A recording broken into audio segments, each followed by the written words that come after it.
Hi, everybody, and welcome back to Lit Up with Annie.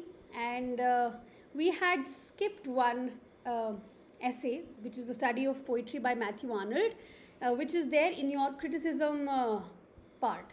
So, by mistake, I had skipped it. So, here we're going to do the study of poetry 1880 by Matthew Arnold. Once again, before I begin, if you want a very good revision for your exam, either HPSC or NET exam, you can join my MCQ batch, MCQ revision batch, in which every day we are doing MCQs based on your syllabus. HPSC alag se, NET ka alag se. You can take that, the details are there in the description box. You can contact me over Telegram or WhatsApp. Full course lena hai, if you're preparing for a longer term, let's say December or next year, please get in touch with me and we'll discuss it over there. Coming back to Matthew Arnold's essay, The Study of Poetry. So Matthew Arnold का जो central thesis है in this work, The Study of Poetry, it's not that poetry is just a form of artistic expression, but a substitute of religion and philosophy in the modern age. So he believes that poetry can guide human beings towards truth, towards morality, and towards emotional depth. Now, this essay was first published in 1880, and it was published as the introduction to another work, The English Poets. It was T.H. Ward's anthology, The English Poets, 1880. इसका introduction की तरह it was published. Arnold was a poet, he was a critic, he was a cultural commentator who emphasized the moral and civilizing role of literature, especially poetry. Now this essay, it presents his critical framework for evaluating poetry. तो ये questions पे questions पूछते हैं, फिर answers भी देते हैं. His question is कि what is the function of poetry in today's world? ठीक है? If there are certain functions of poetry, then what kind of poetry will fulfill those functions? So it presents his critical framework for evaluating poetry and reflects Arnold's anxiety about the declining moral influence of religion and the need for culture to guide society. He was already worried. Even in his poetry we can see that he's worried कि हमारा जो एक standard है या फिर एक जो spirituality है वो नीचे जा रही है. It's declining in the society. So now he is here evaluating poetries function in today's world, how it can substitute even religion. ठीक है, तो now this essay, as I told you, was published in the anthology in Ward's, please remember this, The English Poets. It was written during the Victorian era, little background information I'm giving you, and it was a time of rapid industrialization. A lot of scientific advancement was happening. Darwin's theories had come. There was a decline in religious faith. People's faith had shattered because Darwin came up with his theories, and people were like shocked. Okay, what is happening? Whatever we believe till now, is it all false? Is there no God? Is it not God who created us? Evolution kahan se aa gaya? And all of these things. So there was a decline in religious faith. There was a rise of skepticism and there was a rise of secularism. Arnold saw society becoming increasingly materialistic and spiritually barren. So in this atmosphere, he believed that poetry by religion and philosophy can guide, morally and emotionally, it can guide you. So he believed that poetry could take over the role which was once played by religion and philosophy, guiding moral and emotional life. So what was Arnold's aim? Arnold aimed to, number one, establish standard for literary criticism. Number two, he wanted to identify the best kind of poetry across time. And number three, he wanted to help society find spiritual and moral guidance through literature. He was looking for a replacement, we can say, If not religion, then what is it that can guide people in such times? So he saw the critic's job as moral and cultural one, and not merely aesthetic one. Literature and poetry, in particular, must serve life's highest needs. Okay, so this essay introduced an anthology. So Arnold's task was actually to frame the selection of poets, not just historic, because the work was the English poets. He had to, of course, talk about that also. So the task was not to frame the selection of poets, not just historically, but morally and intellectually. So he didn't just want to list famous poets. He wanted to define what makes a poet truly great and why poetry matters to civilization. Okay? So there are a lot of points that we can go through. For example, number one is poetry as a substitute for religion and philosophy. Then he talks about, we'll talk about them one by one.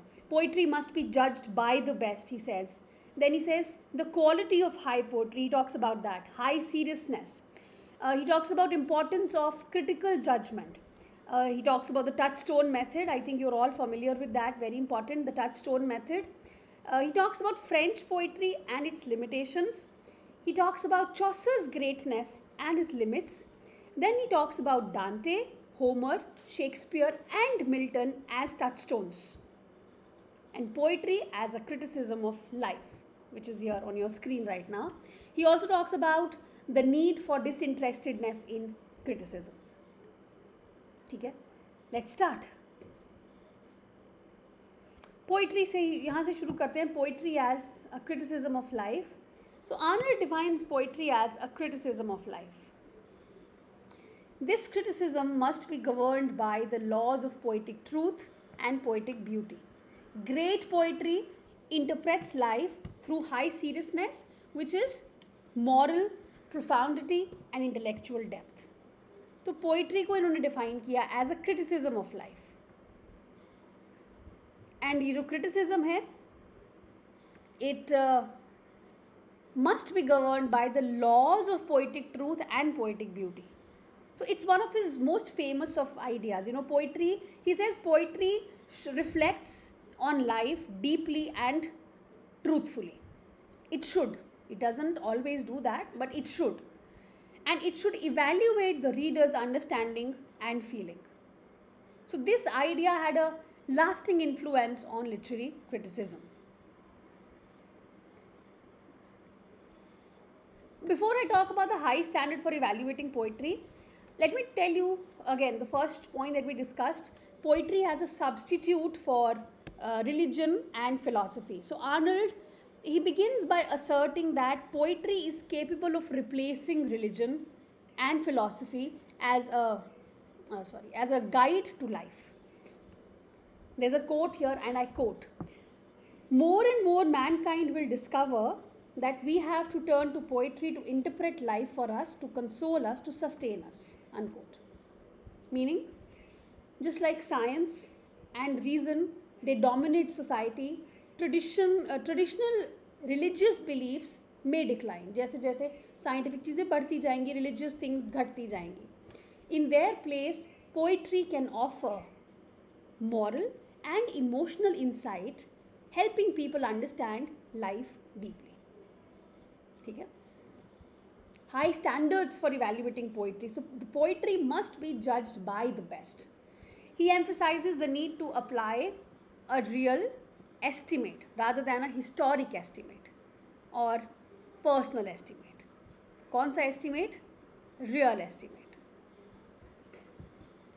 क्या हैं ये तीनों? Historic estimate is overrating a work due to its historical importance. जैसे कि early English poets. Now because we don't have a lot of literature available, much of literature was destroyed. हम अगर early old English poetry की बात करें, so we give importance to it, whatever is there, because of its historical importance.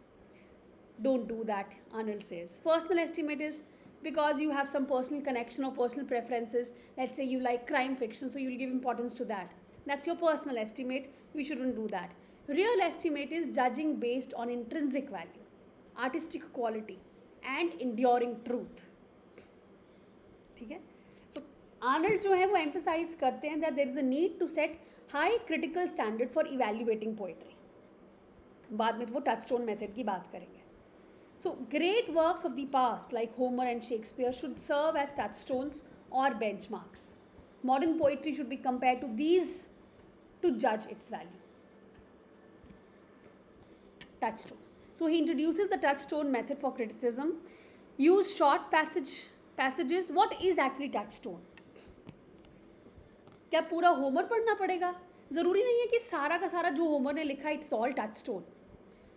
It might be a paragraph.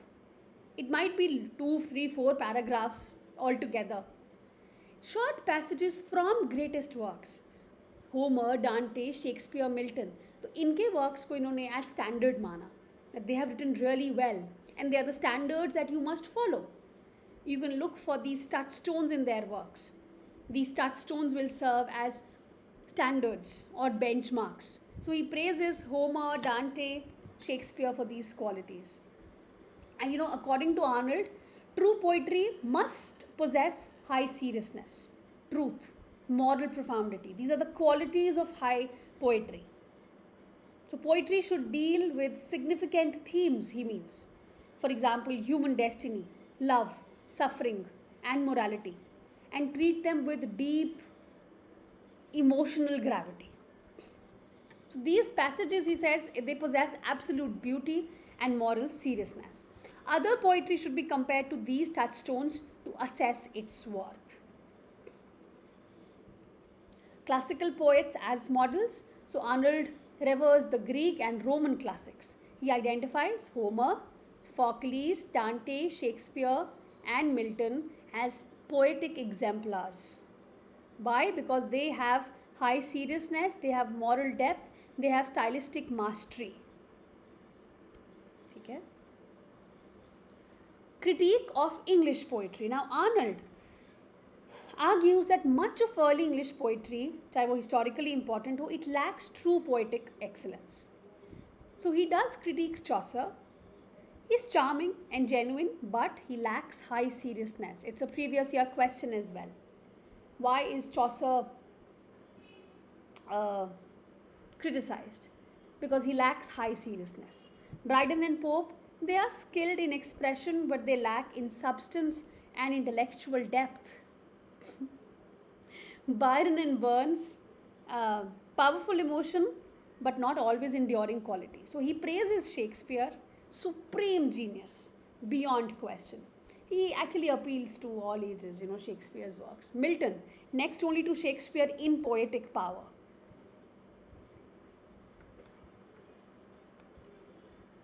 ऐसा नहीं है कि Chaucer को सिर्फ हटाया ही है. He has praised, he admires Chaucer for his poetic gifts, but then he believes that he lacks high seriousness.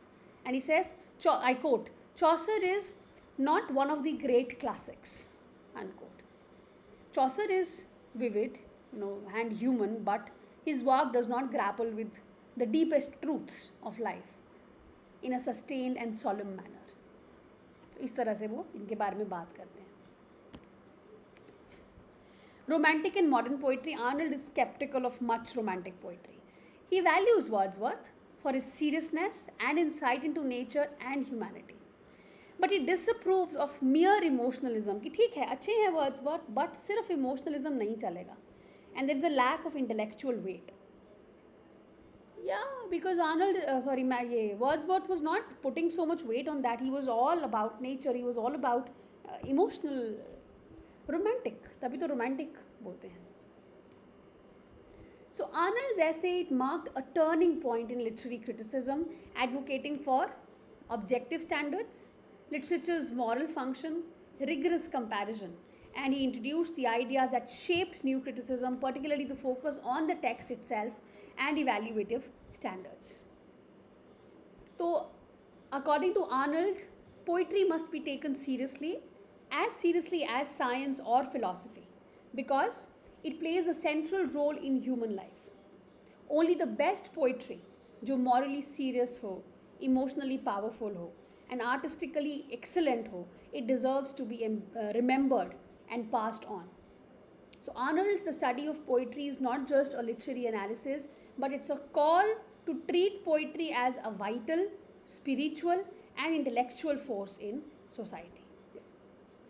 He also talks about the need for disinterestedness, meaning he says critics must be impartial and unbiased.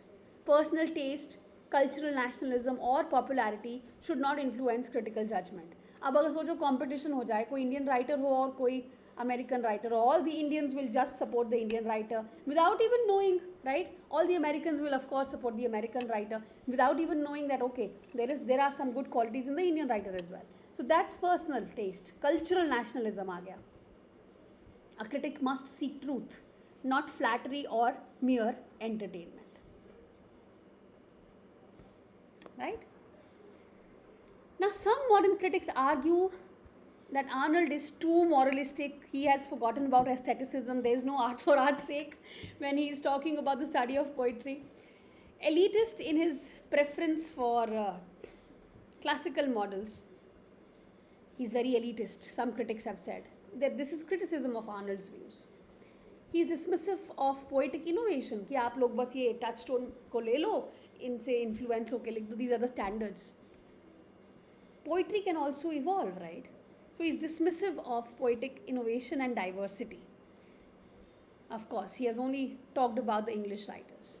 Yet his call for depth, discipline and value in literature remains influential, which is fine. कि ठीक है, depth होनी चाहिए. So the study of poetry is a foundational essay that stresses what?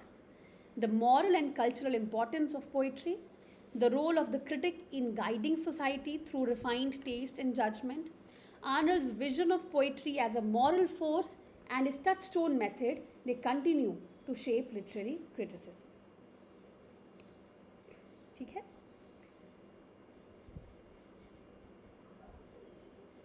This is all in all about the study of poetry. And once again, I'll just give you a recap. 1880, remember, where as an introduction to the anthology called The English Poets. He refines his answers to what he considered the most important questions, like what is the function of poetry in modern society? What kind of poetry is best suited to serve these functions? What is truly excellent poetry? What is good poetry? And how can readers learn to recognize all of that? How will you recognize? By just looking at, okay, this is a classic poetry. So beyond all of these questions and answers he gives them, readers can also look at the central principle that defines his views on culture and society. कि अगर कोई चीज़ आपको एक अलग level पे सब्लिमिटी पे ले जाए, ऐसी कोई चीज़ एग्जिस्ट करती है अगर, poetry is where it can be found and people should honour it. Poetry, ठीक है. तो Arnold basically argues that poetry जो है, it is excellent art form because it has virtues, it has high destiny in human affairs, and as he says, it can replace religion also if there is a moral decline, religious decline. So he begins by explaining the vital task, learning to discern the excellent qualities in poetry by distinguishing the true estimate of a poem's worth and how look at it accurately. The way to find its true estimate is from first identifying the two false estimates, historic estimate and personal estimate. So you have to go after the real estimate. Okay, that's it. So if you wish to ask anything, please let me know in the comment section. If you wish to take the MCQs, get in touch with me quickly. Time is running out. Practice as much as possible in these last days. That's the only strategy for revision. If you are done, if you've done maximum portion, I will never say that if you've completed your syllabus. That's a wishful thinking when it comes to literature. So if you've done a significant portion and now you know, okay, I know this thing, I've read this thing, start doing MCQs, practice so that you don't panic in the exam. So practice is very important. Do that with me. Join my MCQ only batch. It's on Telegram. It's very simple, no complexity, nothing. Just join Telegram. We have this quiz mode, which is very nice, super nice, I must say. And it gives you access to all the MCQs. जो हमने पहले भी कर लिए हैं वो भी मिल जाएंगे आपको. And कुछ 2 दिन मॉक्स भी करेंगे आगे चल के. So join as soon as possible. Net का एग्ज़ाम भी आने वाला है, HPSC का भी एग्ज़ाम आने वाला है. I'll see you in the next one. Please like, share, subscribe if you haven't. Let others know about my classes. Let my channel grow with you all. Thank you.